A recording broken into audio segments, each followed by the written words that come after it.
Indian films are not really, three acts. We have this strange device called the interval. ஒரு சின்ன artist ஒரு dialogue சொல்லிட்டான்னா என்ன எடுத்து பேசுகிற நீ, சரி என்ன சொல்கிற அப்படின்பாரு. அதுவே அந்த டிவாலிட்டியே ஆச்சரியமாக இருக்கும். ஒரு பக்கம் he was a filmmaker, another side he's a rasika, he's a fan of films and fan of emotion. ஒரு மைம் ஒன்று போட்டோம். அது பார்த்த உடனே அவருக்கு எனக்கு அவர் சினிமாவில் நடிக்க வைக்கணும்னு ரொம்ப ஆசை. அதுக்கு மிஞ்சி என்ன வரமோன்னு நமக்கு. ஸ்ரீதருக்கு பிறகு பார்த்தீங்கன்னா தமிழ் சினிமாவில் அந்த ட்ரெண்டை கண்டினியூ பண்ணி பெரிய லெவலில் தமிழ் இண்டஸ்ட்ரியில் தாக்கத்தை ஏற்படுத்தியவர் தான் K Balachander. What he'll say is, பக்கத்தில் உட்காந்தோடனே இந்த பார் சீன் பற்றியா எப்படி நடிக்கணும் தெரியுமா, தோல் கலப்பிடணும் அப்படிம்பார். அப்படி சொல்லும் போதே there is an opportunity, golden opportunity. அந்தந்த காலகட்டத்தில் இருக்கிற முக்கியமான பிரச்சனைகளை அலசி ஆராய்ஞ்சி அந்த காலகட்டத்துக்கு ஏற்ற மாதிரி படங்களை பண்ணது தான் அவருடைய பிக்கெஸ்ட் சக்ஸஸ் நான் சொல்வேன்.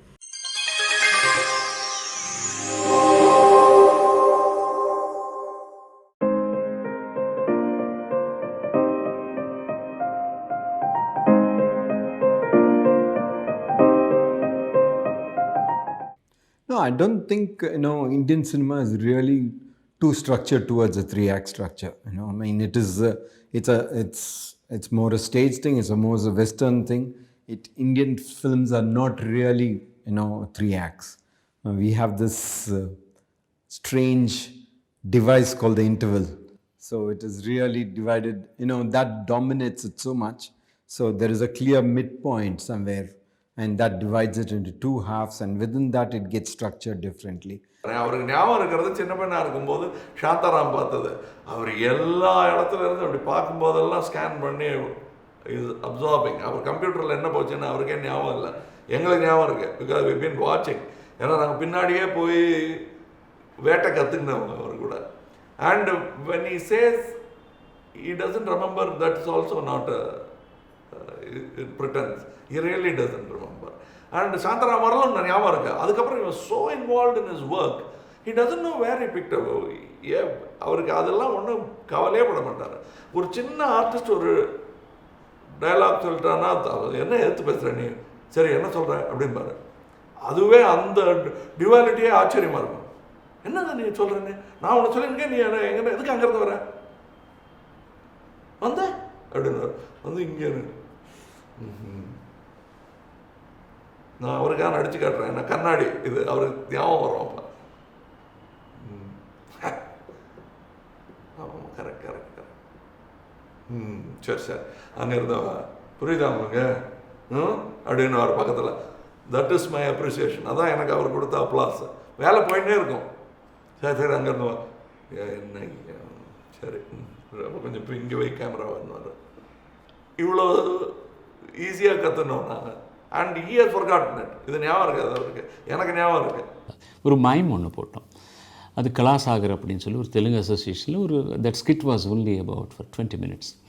அது பார்க்க வந்திருந்த மேஜர் சுந்தரராஜன் சார் அடுத்த நாள் கூட இருந்து நீங்கள் வாணிமஹலில் போடணும், I want to call somebody அப்படின்னு சொல்லிட்டு கேவி சார், சிவாஜி சார் எல்லாம் கூப்பிட்டாங்க. They all like it. அது பார்த்த உடனே அவருக்கு எனக்கு அவர் சினிமாவில் நடிக்க வைக்கணும்னு ரொம்ப ஆசை. அதுக்கு மிஞ்சி என்ன வரமோன்னு நமக்கு. அப்போது மனதில் உறுதி வேண்டும் படம் எடுத்துகிட்டு இருந்தார். உடனடி he call me and I went. இதில் ஒரு கேரக்டர் இருக்குது, ஒரு 3 to 4 days போதும் எனக்கு அப்படின்னு. சின்ன கேரக்டர் எனக்கு, அது ரொம்ப இம்பார்ட்டண்ட் கேரக்டர் படத்தில். பட் நீ தான் பண்ணோன்னு நான் முதல்ல ஜோக் பண்ணேன், சார் நான் look at me my size அண்டா, எனக்கு அப்படி தான் ஓனியா, ஐயோ நீ நல்லா நடிப்பையா, அதெல்லாம் யாரும் பார்க்க மாட்டாங்க நடி அப்படின்னா. சரிங்கன்ட்டேன். பட் எக்ஸாக்ட்லி ஷூட்டிங் டேட்ஸில் மை ஃபாதர் பாஸ்ட் அவே. அந்த 15-20 நாள் ஐ வாஸ் சீரியஸ்லி அந்த சடங்குகளில் ரொம்ப இன்வால்வ் ஆகிருந்தேன். நான் சாருக்கு சொன்னேன், சார் என்னை விட்டுருங்க, உங்கள் டேட்ஸ் எல்லாம் போகுது. Because Hasini was playing the main role. அந்த ஹாஸ்பிட்டல் செட்டு வேறு சத்யா ஸ்டுடியோவில் போட்டிருந்தாங்க. சாரி சார்ண்ணா. சரி நான் பார்க்குறேன் அப்படின்ட்டார். கேபி சார் இல்லாமல் தமிழ் சினிமா பற்றி நம்ம பேசவே முடியாது. இப்போ if you look at Tamil cinema from 1931 when it started, Tamil cinema has always had technicians as directors. They had people, who were doing story, screenplay, somebody was doing it, dialogue, somebody writes it. அப்படி போயிட்டுருக்கு இந்த ஒரு தமிழ் இண்டஸ்ட்ரியில் பார்த்தீங்கன்னா, கதை, திரைக்கதை, வசனம், டைரக்ஷன்லாம் எழுதின ஃபஸ்ட் ஆள் நீங்கள் எடுத்திங்கன்னா ஒரு film maker set a trend was Sridhar, CV Sridhar. ஸ்ரீதருக்கு பிறகு பார்த்தீங்கன்னா தமிழ் சினிமாவில் அந்த ட்ரெண்டை கண்டினியூ பண்ணி பெரிய லெவலில் தமிழ் இண்டஸ்ட்ரியில் தாக்கத்தை ஏற்படுத்தியவர் தான் கே பாலச்சந்தர். அவருக்கு பிறகு தான் நிறைய பேர் வந்திருக்காங்க தமிழ் சினிமாவில். ஸோ டைரக்டர்ன்றவருக்கு ஒரு ஃபிலிம் மேக்கர்ன்ற ஒரு கிரெடிட்டை கொண்டு வந்தவர் கே பாலச்சந்தர். அவருடைய படங்கள் இன்றைக்கி வந்து அவர் 101 படங்கள் தமிழ் மட்டும் இல்லாமல் மீதி லாங்குவேஜில் பண்ணியிருக்காருன்னா it's clearly indicating is ability to read the audience. Every காலகட்டத்திலையும் அவரால் அந்த ஆடியன்ஸை ரீட் பண்ணி அந்த ஆடியன்ஸ்க்கு ஏற்ற மாதிரி படங்களை பண்ணி you could survive, sustain and continue to be successful and most wanted film மேக்கராக இருந்துகிட்ருக்கார். So I would say is a phenomenon and is a great contributor to Tamil cinema. அவர் வந்து நிறைய கோச்சுக்குவாருன்னு சொல்லுவாங்க. கமல்லாம் நடுங்குவார், அப்படியே சிங்கத்தை பார்த்து நடுங்குற மாதிரி. ரஜினி சாரெல்லாம் நடுங்குவாங்க. ஸ்ரீதேவியெல்லாம் ஐயோ பாலச்சந்தர் சார் ஷூட்டிங்காக பயமாக இருக்குது அப்படின்னு சொல்லுவாங்க. ஜெயசுதாவும் அப்படி தான் சொல்லுவாங்க. But I don't know what happen. அந்த ஜென்ரேஷன்லேருந்து நெக்ஸ்ட் ஜென்ரேஷனான இன்னும் எங்களோட ஜென்ரேஷனுக்கு வரும்போது he became really like an equal. சோஃபாவில் வந்து உட்காந்துக்க சொல்லுவார். உட்காந்துட்டு சீனை படிக்கும்போது காலை மடித்து வச்சுக்குவார். அவர் நீ கம்ஃபர்டபுளாக உட்காந்துக்கோ அப்படின்பார் ஃபஸ்ட்டு. அப்புறம் நுணுக்கி எழுதியிருப்பார். அந்த சீனை வந்து படித்து காட்டுவார். படித்து காட்டும்போது ஒரு ஃப்ரண்ட் பெஞ்சர் வந்து அந்த சீனை எப்படி ரசிப்பானோ அந்த மாதிரி ரசித்து படிப்பார். ஸோ அதனால் ஒரு பக்கம் he was a film maker, another side he's a rasika, he's a fan of films and fan of emotions, you know. So அது ரெண்டையும் பார்க்கும்போது as a filmmaker he'll be like a lion, as I told you, ஒரு சிங்கம் மாதிரி இருப்பார். ஃபேனாக இருக்கும்போது ரொம்ப ஜாலியாக குழந்தை மாதிரி இருப்பார். So when you see both sides of the spectrum, maturity and absolute childishness and joy and fun, you feel absolutely comfortable, you know. That is how I felt. எனக்கு வந்து பாலச்சந்தர் சார் கூட ஆக்ட் பண்ணுறதுக்கு பயமே கிடையாது. பிகாஸ் அவர் இருக்கார், நம்மக்கிட்ட இருந்து என்ன பெஸ்ட்டு அப்படிங்கிறத வந்து கொண்டு வரது அவரால் தான் முடியும். சே கம் தாடி வளர்த்துப்பியா, அதான் கதை ஃபஸ்ட்டு எனக்கு. அதாவது நான் இப்போ அவர் சொன்னார்ல எதுலேருந்து இன்ஸ்பிரேஷன் கேட்டப்போ அவர் பாஷையில் சொன்னேன், எல்லா இடமும் எனக்கு இன்ஸ்பிரேஷன் தான் வர. அதாவது ஆக்சுவலி நீங்கள் பார்த்தீங்கன்னா இழவுங்கிறதுக்காக நான் சொல்கிறேன், எல்லா இடமும் தான்டா இன்ஸ்பிரேஷன் அப்படிம்பார் ஒரு பேச்சில் வரக்கூடிய விஷயம். நீங்கள் பார்த்தீங்கன்னா ஒரு வறுமை நிற சப்புன்னு சொன்னதுனால சொல்கிறேன், அதில் ஒரு உட்கார்றதுக்காக வில் நாட் சிட் பண்ணி பார்த்தாரு. அப்புறம் டக்குன்னு என்ன பண்ணார், ஒரு colour photograph of a person அதை வச்சுட்டு அதில் தேர்ந்தளவு உட்கார வச்சார். Nobody knows it's a frozen frame. You understand what I mean? Just to get the thing of உட்கார்றதுன்னு இந்த மாதிரி விளையாட்டுலாம் விளையாடுவார். நீங்கள் ஒரு வீடியோ லைப்ரரி போனீங்கன்னா அதில் வந்து மிஸ்ட்ரி, டெரர், கிளாசிக், ட்ராமான்னே ஒரு செக்ஷன் இருக்குது. அப்போ என்ன அவன் ட்ராமா போட முட்டாள். அவன் ட்ராமான்னா என்னென்னா நல்லா அந்த அந்த ஃபேமிலி இதை வந்து எவன் கரெக்டாக டீல் பண்ணுறானோ அதுதான் ட்ராமா. அவருடைய சிந்து பைரவி, புது புது அர்த்தங்கள்லாம் அதெல்லாம் வந்து பிரில்லியன்ட் ட்ராமா. அது அந்த ட்ராமான்னு சொல்லிக்கிறது ஒன்றும் வெக்கமே பட வேண்டாம். அண்டு சரி ட்ராமான்னு இந்த லிட்ரல் சென்ஸில் ட்ராமான்னு இருந்ததுனா கூட இந்த டைலாக்ஸு இப்போ வந்து பஞ்சு டைலாக் சொல்கிறோம். எனக்கு என்ன தெரியும் ஆனால் என்னைக்கு என்ன தெரியாது என்னெல்லாமோ சொல்கிறாங்க. என்ன மீன் பண்ணாலும் ஆயில் அப்படிங்கிறான். அப்புறம் தலை பரட்டையாக இருக்கிறதால இந்த பஞ்சு டைலாக் சொன்னேன் அப்படிங்கிற மாதிரிலாம் சொல்லலாம். அந்த மாதிரி காலகட்டத்தில் அந்த பஞ்சு டைலாக் அப்படிங்கிறது வந்து ரியலாகவே பஞ்சாக இருக்கணும். அவ்வளோ ஒரு தொடர்கதையில் அந்த சுஜாதாவோட கேரக்டர் நெருப்பு அப்படிம்பாங்க. ஸோ அதை வந்து அவர் எழுதியிருக்காரு. அவளுக்கு வந்து கல்யாணமாக போகிறது. அப்போ வந்து அந்த உப்பி மாமியார்கிட்ட பேசினுச்சே ஏதோ முரட்டுத்தனமாக பேசுவோம். உடனே என்னது இப்படி கல்யாணம் இன்னும் கல்யாணமே ஆகலை அதுக்குள்ளே இவ்வளோ கர்வமாக இருக்கே அப்படின்னா, கல்யாணத்துக்கு முன்னாடி கர்வமாக இருக்கலாம் ஆனால் கர்ப்பமாக இருக்கக்கூடாது.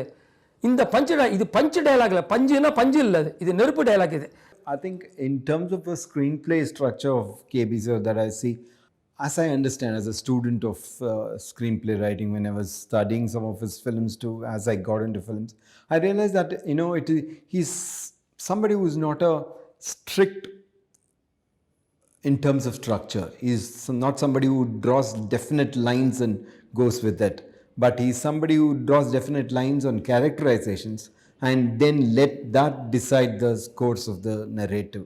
So it is not, if you take all his films together, then you cannot really form a pattern. Whereas if you look at all his films through the characters that he has developed, it kind of falls into one pattern. I mean, it's easier to study his films through the narrative of a character than the narrative of a structure, of a plot. சீரியஸில் அப்படி கொடுத்தாரு. அதே மாதிரி காமெடியில் நீங்கள் பார்த்தீங்களா, பாமா விஜயத்தில் வந்து நானும் பார்க்குறேன் என்னைக்கான நாள் அந்த மாதிரி ஒரு டைலாக் எனக்கு வருமாட்டு இன்னும் இது வரைக்கும் நான் வரவே இல்லை. அதாவது நாகேஷ் அந்த 3 பேர் வந்து அந்த சினிமா ஆக்ட்ரஸ் பாமா கிட்ட வந்து ரொம்ப ஒரு ஜொல்லோடுன்னு பழகிட்டு இருப்பாங்க. ஸோ அது அவங்களோட ரெஸ்பெக்டிவ்ஸ்க்கு இது பிடிக்காது. ஸோ அவங்க பிரதர்ஸ் ஒத்தனை போட்டு கொடுக்குறதுக்காக என்ன பண்ணுவாங்க, நாகேஷோட கோட்டு பேக்கெட்டில் வளையலை உடச்சி இவர் போட்டுருவார், முத்துராமன் போட்டுருவார். அப்போ ஜெயந்தி வந்து என்னங்கன்னு குளிக்கரிச்சு கலகலன்னு சவுண்டு கேட்கும். பார்த்து என்னங்க இது பாக்கெட்டில் வளையல் அப்படிங்கிறான். ஆமாம் ஆம்பளை வளையல் அப்படிங்கிறவர். ஸோ இது வந்து பிசார் ஜோக் இது. அந்த மாதிரி அந்த டைலாக் எழுத நான் கற்றுன்றது வந்து கம்ப்ளீட்டாக அவுட் அண்ட் அவுட் பாலச்சந்தருடைய நாடகங்களை பார்த்து தான். எனக்கு ரொம்ப பயமுறுத்த அனுப்பிச்சாங்க எல்லாருமே. கமல் அடிக்கடி சொல்லுவார், சார் எப்படி செட்டில் இருப்பார், அவர் கோவம் எப்போ வரும்னு. நான் ரொம்ப நடுங்கிட்டு தான் போனேன். But he has given me so much of freedom. நான் ஒரு திட்டு கூட வாங்கலை அந்த படத்தில். அது அந்த தைரியத்தில் நான் some improvisations I made. He was very very happy. Particularly அந்த சிகரெட் ஸ்டாப் பண்ணுற இடத்துல வந்து எங்களுக்கு ஒன்றுமே கிடையாது. அது ஒரு தடவை பார்த்துட்டு அது டஸ்ட்பினில் போட்டுறா அப்படின்ட்டார். Shot was running. I took and I smelt it and பவமான சுத்திருப்பட்டு பாதாரம் இந்த முழுக்குன்னு ஒரு தியாகரோட மங்களம் பாடிட்டு நான் போட்டேன். அவர் டேக்கில் எங்கே நான் கைத்தட்டி விட பயந்துட்டேன்டா. ஃபஸ்ட் கிளாஸாக இருந்தது. தட் வாஸ் ஸோ ஹாப்ட் அப்படின்ட்டார்.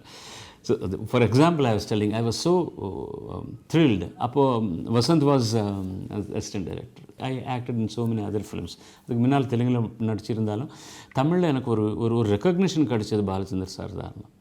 ஐ ஃபீல் ஹீஸ் ரொம்ப சாக்ரிஃபைசிங் டிரெக்டர். அவருக்கு சீன் கண்டென்ட்டை விட பர்ஃபார்மன்ஸ் தான் முக்கியம். Because scene he's very sure that எப்படியா இருந்தாலும் நம்ம வந்து கரெக்டாக எழுதியிருக்கோம் இல்லை கரெக்டாக வந்துடும்ன்றது. அதுக்கப்புறம் பர்ஃபார்மன்ஸுக்காகத்தான் வந்து உயிரையே கொடுப்பார். He wants like the actors to shine, perform. In fact his scene also takes a back seat. So what he'll say is, பக்கத்தில் உட்காந்தோடனே இந்த மாதிரி சீன் பற்றியா எப்படி நடிக்கணும் தெரியுமா, தோல் கலப்பிடணும் அப்படிம்பார். அப்படி சொல்லும் போதே you know there is an opportunity, golden opportunity. And ஒழுங்காக பண்ண போறியா இல்லையா அப்படி கேட்க மாட்டார். தோல் கலப்பிடணும் அப்படின்னோடனே you get into it and you know that's how it was. You know he is absolutely brilliant. And what an actor, what an actor. அவர் ஆக்ட் பண்ணுறதுல 20% கூட நம்மளால் பண்ண முடியாது. நல்ல வேளை நம்ம விமனாக இருக்கிறதுனால கொஞ்சம் அந்த நளினம் கிளினம் கிரேஸ் எல்லாம் வச்சு நம்ம சமாளிக்கலாம். மென் சான்ஸே இல்லை. பாலச்சந்தர் சார் மாதிரி நடிகர் சான்ஸ். நாங்களாவது கொஞ்சம் பாஸ் மார்க் வாங்குவோம், அவங்கெல்லாம் ரொம்ப பரிதாபம். All the men including the great names இவர் நடிப்பில் 20% தான் நடிப்பாங்க. நான் இன்ஃபேக்ட் அவர்கிட்ட நான் சொல்லிகிட்டே இருப்பேன், சார் நீங்கள் அந்த பழைய பஞ்சு டயலாக்லாம் விட்டுட்டீங்க சார். இப்போ வந்து அந்த முன்னெல்லாம் வந்து அது ஏதோ ஒரு படத்தில் வந்து ராஜேஷ், சரிதா இவர்களுடன் அருவி அப்படின்னு போடுவார் டைட்டில். சார் அந்த இதெல்லாம் ஒன்று எப்போ எல்லாம் நிறையா பண்ணியாச்சு, அது இனிமேல் கொஞ்சம் விஷுவலாக கொஞ்சம் போகலாம் அப்படின்ட்டு அவர் விஷயம். பட் அந்த விஷுவல் கட்டிங்கை நீங்கள் பார்த்தீங்கன்னா சிந்து பைரவில் வந்து ஆமாம் உங்கள் ஒய்ஃபுக்கு வந்து சங்கீதத்தில் இன்ட்ரெஸ்ட் உண்டான கத்திரிக்காய் என்ன விலை அப்படின்னு போவோம், கிலோ என்ன விலை அப்படின்ட்டு. ஸோ அந்த மாதிரி இதை வந்து அந்த ரைட்டிங்கு, அந்த கட்டிங்கு, அந்த பிக்சரைசேஷன். இன்றைக்கும் பிக்சரைசேஷன் வந்து நீங்கள் பார்க்கணுன்னா Apoorva Raagangal black and white. அந்த ஸ்ரீவித்யா உள்ளே நுழைஞ்சோன்னே கார்லேருந்து இறங்கி உள்ளே வந்தோடனே இந்த மிருதங்க சவுண்டு கேட்கும். அந்த கயிறு அப்படியே ஃபாலோ பண்ணிட்டே போனால் அங்கே கமலை கொண்டு மிருதங்க வச்சுருப்பேன். அது ஒரே சிங்கிள் ஷாட்டு. இன்றைக்கி சொல்கிற அந்த ஸ்டெடி கேமா ஆன்டி கேமா அதில் வந்து எடுத்த மாதிரி ஒரு ஷாட். அது அவ்வளோ ப்ரில்லியண்ட்டாக. அதை வந்து on those days black and ஒயிட்லேயே வந்து ஹி ஹஸ் டன் ஒண்டர்ஸ். அவருடைய முக்கியமான இதுன்னு பார்த்தீங்கன்னா he had a distinct style of presenting a film. அவர் வந்து கன்வென்ஷனல் வே ஆஃப் ஃபிலிமே கிடையாது. அவர் எடுத்துக்கிட்ட எந்த சப்ஜெக்ட்டுமே நீங்கள் எடுத்திங்கன்னா கன்வென்ஷனல் ஃபிலிம்ஸ் கிடையாது. Let me put it, I wrote a book called best at Tamil cinema. அதில் நான் வந்து I featured many of his films. அதை பார்த்தீங்கன்னா டிஸ்டிங் சினிமா. தண்ணீர்ன்ற படம் நீங்கள் எடுத்திங்கன்னா தண்ணீரை பற்றி இருக்கிற பிரச்சனையை ஃபோக்கஸ் பண்ணி அந்த காலகட்டத்தில் அந்த பிரச்சனையை ரொம்ப ரியலிஸ்டிக்காக ரொம்ப ஃபென்டாஸ்டிக் ப்ரெசன்டேஷனில் கொடுத்த ஒரு படம் தண்ணீர். பொலிட்டீஷியன்ஸ் எல்லாம் சேர்ந்து இந்த அளவு கரெக்டாக இருக்காங்க, பார்ட்டி ஆப்பிங் பண்ணிகிட்டு இருக்காங்க அப்படின்னு சொல்லிட்டு அதுக்கு எதிராக அவருடைய கான்ஷியஸ்னஸில் வந்த ஒரு படம் அச்சமில்லை. அந்த படம் பார்த்திங்கன்னா அவ்வளோ பிரமாதமாக பொலிட்டீஷியன்ஸை வந்து காமிச்சிருப்பார். எப்படி பார்ட்டிங்களை மாற்றுறாங்க, சுதந்திரம் வளரவே இல்லைன்னு சொல்லிட்டு ரொம்ப பிரமாதமான ஷார்ட்ஸில் காமிச்சிருப்பார். அந்த இதில் வந்து காலகட்டத்தில் ஒரு lady wife what stand she tax against husband who can do anything to get the power அப்படின்றத வந்து ரொம்ப போல்டாக ஒரு டிஸ்டிங் ஸ்டைலில் சொன்னவர் அவர். அது மாதிரி அந்தந்த காலகட்டத்தில் இருக்கிற முக்கியமான பிரச்சனைகளை அலசி ஆராய்ஞ்சி அந்த காலகட்டத்துக்கு ஏற்ற மாதிரி படங்களை பண்ணது தான் அவருடைய பிக்கெஸ்ட் சக்ஸஸ் நான் சொல்வேன். இந்த சாக்கடையில் கை விட்டு எடுக்கிற மாதிரி சீன்கிறது அன்னைக்கு காலையில் எழுதினது. அப்போ ஒரு சாக்கடை ரெடி பண்ணலாமா, இப்போ ரெடி பண்ண மத்தியானம் ஐயோ இல்லை அது ஒரு ஏதாவது சீட் பண்ணியாவது எடுக்கணும். But it's very important. நீங்கள் சாக்கடை ஏதாவது இருக்கா பாருங்கள், அவர் இதுக்கு நான் பின்னாடி இருக்குது சார் வருது அப்படியா, ஐயோ என்னையாவது சரி சார் ஒரிஜினல் சாக்கடையில் எடுத்தது. கடிச்ச ஆப்பிள் வேறையாக இருக்கலாம், கையை விட்டது ஒரிஜினல் சாக்கடை. So I think he gives you that clarity that, you know, I mean, a way to make films could be through characters, through people, you know, and then it can unfold in itself, and not necessarily in terms of the Western plot, which is broken and set up and, you know, and then built up towards a climax. ஒரு சின்ன ஒரு contribute பண்ண முடியுமா for the sake of society அப்படின்னு நினைக்கிறவன் தான். So அப்படி தான் பண்ணியிருக்கேன். That has been my motto. அந்த மோட்டார் பைக்கில் முன்னாடி கேமரா வைக்கல முடியுமா அப்படின்னு கேட்பார், ஓட்டுவியா அப்படின்னு. இப்படி இந்த பேச்சாக இருக்கும் அடுத்த நாளைக்கு. இந்த சமூகத்தில் நடக்கிற அவலங்களை சொல்லியே ஆக வேண்டும் என்று ஒரு அந்த தாக்கம், அந்த போராட்ட குணம் இன்னொரு இயக்குனரிடம் நான் பார்த்ததே கிடையாது. அவரோடு நான் சேர்ந்து பணியாற்றின காலங்கள் ஒரு பொற்காலம். பாலச்சந்தர் வந்து சினிமான்ற சைக்கிளை வந்து நிறைய படல் பண்ணி மேலே ஏற்றத்தில் ஏற்றி விட்டு கொண்டு போய் சைக்கிளை நிறுத்திட்டார். இப்போ எல்லாரும் ஹாயாக கையை விட்டுட்டு டவுனில் ஜம்முன்னு போயிட்டு இருக்கோம். என்னடா அப்படின்னாரு. இல்லை சார் அந்த பக்கமாக போனேன், உங்கள் பார்க்கலான்னு வந்தேன். ஓஹோ, இப்படி போகும்போது பார்ப்பியா? ஆமாம் சார், அப்படி தான் சார் அப்படியே சொன்னேன். இவ்விடம் காமெடி சேர்த்துக்கொள்ளவும், இவ்விடம் கொஞ்சம் சீரியஸ் சேர்த்துக்கொள்ளவும் அப்படிலாம் சொல்லாமல் எல்லாத்தையுமே ரெடி பண்ணிட்டு வந்து தம் மனசுக்குள்ள ரெடி பண்ணிட்டு தான் பிளான் பண்ணதை எக்ஸிக்யூட் பண்ண வெரி குட் கான்ட்ராக்டர். இவர் ஒருத்தர் இன்ட்ரடியூஸ் பண்ணாருன்னா that will be very special. Real லைஃப்பில் இருக்கிற நிறைய விஷயங்களை நமக்கு பொக்கிஷமாக எடுத்து வச்சிருக்காரு பாலச்சந்தர், அப்படி தான் சொல்லுவாங்க.